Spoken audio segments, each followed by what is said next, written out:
Hossam Hussain എന്ന് പറഞ്ഞ മനുഷ്യൻ ഇങ്ങനെ ഈ ഒരു ജസ്റ്റർ കാണിക്കുന്നുണ്ട്. അത് ആൻറ്റി റേസിൻ ജസ്റ്ററാണ്. അതായത് ഒരു ഗാലറിയിലോ കളിക്കടയിലോ എന്തെങ്കിലും തരത്തിലുള്ള വംശീയാധിക്ഷേപം ഉണ്ടായാൽ കളിക്കാർക്കോ കോച്ചിനോ ടീം ഒഫീഷ്യൽസിനോ ആ ജസ്റ്റർ കാണിക്കാം. അപ്പോൾ അവിടെ റഫറി ചെയ്യേണ്ട കാര്യം എന്ന് വെച്ചാൽ കളി നിർത്തിവെക്കുക എന്നുള്ളതാണ്. അങ്ങനെ ഒന്ന് കണ്ടു കഴിഞ്ഞാൽ ഫിഫയുടെ പുതിയ പ്രോട്ടോകോൾ അനുസരിച്ച് കളി അവിടെ നിർത്തിവെക്കണം. വീണ്ടും അത് ഗാലറിയിൽ നിന്ന് ആവർത്തിക്കുകയോ പരാതി ചെയ്താൽ കളി ഉപേക്ഷിക്കണം എന്നാണ് ഫിഫയുടെ പ്രോട്ടോകോൾ. അവിടെ ഇയാൾക്ക് മഞ്ഞക്കാർഡ് കാണിക്കുകയാണ് ചെയ്ത് റഫറി. ഇങ്ങനെ കാണിച്ചു എന്നതിൻ്റെ പേരിൽ ഈ റഫറി പോയിട്ട് ഈ ഹുസാം ഹുസൈൻ മഞ്ഞക്കാർഡ് കാണിച്ചു. അതെന്തിനായിരുന്നു? അത് അതിലെ ഏറ്റവും ഗൗരവമുള്ളൊരു കാര്യമായിട്ട് എനിക്ക് തോന്നുന്നത് അതാണ്. അപ്പോൾ റഫറി എന്തായിരിക്കും വിചാരിച്ചിട്ടുണ്ടാവുക? ഈ ഗോളിനെതിരായിട്ടുള്ള പ്രൊട്ടസ്റ്റിൻ്റെ ഭാഗമായിട്ടാണ് ഇയാൾ ജസ്റ്റ് കാണിച്ചത്, അയാൾ തെറ്റായി ധരിച്ചു എന്നുള്ളതാണ് ഞാൻ മനസ്സിലാക്കുന്നത്.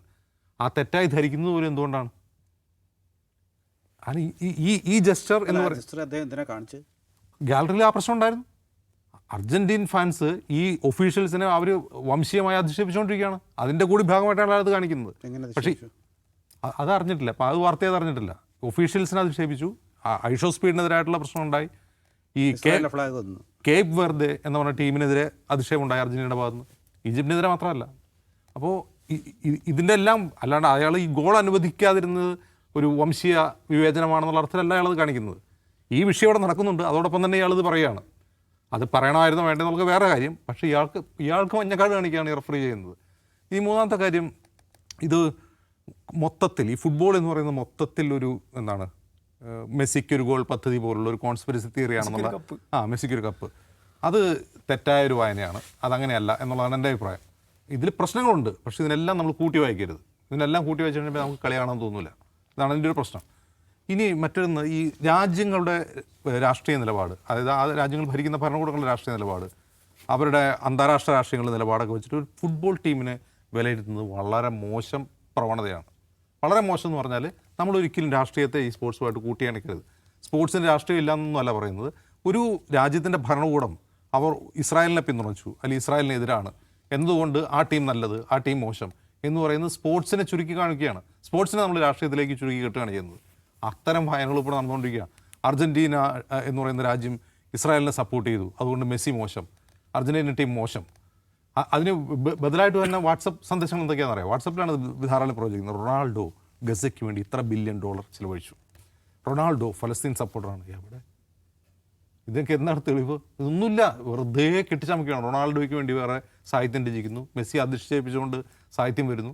അർജൻറ്റീന എന്ന് പറയുന്ന രാജ്യം ഇപ്പോൾ പ്രോ ഇസ്രായേൽ ആയതിന് ഒറ്റ കാരണമുള്ളൂ. അടുത്ത ഹാവിയർ മിലെ എന്ന് പറയുന്ന പ്രസിഡന്റ് വലതുപക്ഷക്കാരനാണ് എന്ന് കരുതി അർജൻറ്റീനയിലെ ആളുകൾ മുഴുവൻ ഇസ്രായേൽ സപ്പോർട്ടേഴ്സ് ആണെന്ന് അർത്ഥമില്ല. ഇനി ഇപ്പോൾ ഗാലറിയിൽ ഉണ്ടായിട്ടുള്ള വംശീയാധിക്ഷേപം സ്വാഭാവികമായിട്ടും കഴിഞ്ഞ 12 വർഷം ഇന്ത്യയിൽ നരേന്ദ്രമോദി ഭരിക്കുകയാണ്. ഇന്ത്യയിലെ ജനങ്ങൾക്കിടയിൽ ഉണ്ടായ മാറ്റം, പോളറൈസേഷൻ, അത് നമുക്കറിയാലോ. സമാനമായതിന് അർജൻറ്റീനയിലുണ്ടാവും. അർജൻറ്റീനയിൽ ഒരു വലതുപക്ഷം ശക്തി പ്രാപിക്കുകയും ഇത്തരത്തിലുള്ള റേസിസ്റ്റ് മനോഭാവം ജനങ്ങൾ വളരുകയും ചെയ്യും. അവിടെ ഉണ്ടാവുമല്ലോ വാട്സപ്പും ഫേസ്ബുക്കും ഒക്കെ. അത് സ്വാഭാവികമായി സംഭവിക്കുന്നതാണ്. അപ്പോൾ ഇതിനു മുമ്പ് നമ്മൾ കണ്ടിട്ടുണ്ടോ അർജൻറ്റീനൻ ഫാൻസ് വളരെ റൂഡായിട്ട് പെരുമാറുന്നതോ? റേസിസം കഴിഞ്ഞ ആഹ്ലാദ പ്രകടനത്തിൽ ഞാൻ പറയുന്ന ഒരുപാട് മുമ്പത്തെ കാര്യമാണ്. അപ്പോൾ മറഡോണയുടെ കാലത്തൊന്നും അങ്ങനെ ഉണ്ടായിട്ടില്ലല്ലോ. ഇപ്പോഴാണ് നമ്മൾ കേൾക്കുന്നത്. അതിൻ്റെ കാരണം അവിടുത്തെ രാഷ്ട്രീയ കാലാവസ്ഥ മാറുമ്പോൾ സ്വാഭാവികമായിട്ടുണ്ടാവും. ഇപ്പോൾ ഒരു ഉദാഹരണം പറഞ്ഞാൽ ഇവരുടെ സ്വീകരണ യാത്രയിൽ ഇന്ത്യ വേൾഡ് കപ്പ് കളിക്കണമെന്നായിരുന്നു. ഇന്ത്യ വേൾഡ് കപ്പ് കളിച്ചിട്ട് ഇന്ത്യ ക്വാർട്ടർ ഫൈനലിലെത്തി. ഇന്ത്യയുടെ ഗാലറി എങ്ങനെയായിരിക്കും ഒന്നാലോചിച്ച് നോക്ക്. ജയ് ശ്രീരാമായിരിക്കും. അപ്പോൾ സ്വാഭാവികമായിട്ട് ഇത് അവിടെ ഉണ്ടാവും. അപ്പോൾ അതിന് നമ്മൾ ഒരു രാജ്യത്തിൻ്റെ രാഷ്ട്രീയ കാലാവസ്ഥ അങ്ങനെ കാണുകയും സ്പോർട്സിനെ അതിൽ നിന്ന് മാറ്റി നിർത്തുകയും വേണമെന്നാണ് എൻ്റെ അതിശക്തമായ അഭിപ്രായം. ഇപ്പോൾ നമ്മൾ കണ്ടുകൊണ്ടിരിക്കുന്നത്, ഈവൻ കേരളത്തിൽ പോലും സോഷ്യൽ മീഡിയ കണ്ടുകൊണ്ടിരിക്കുന്നത്, ഇതിനെല്ലാം കൂട്ടി വായിച്ചുകൊണ്ട് കോൺസ്പിറസി തിയറി രചിക്കുക.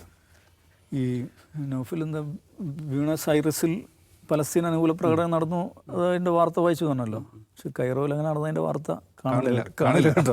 നടന്നിട്ട് എല്ലാവരും അകത്തായിരിക്കും.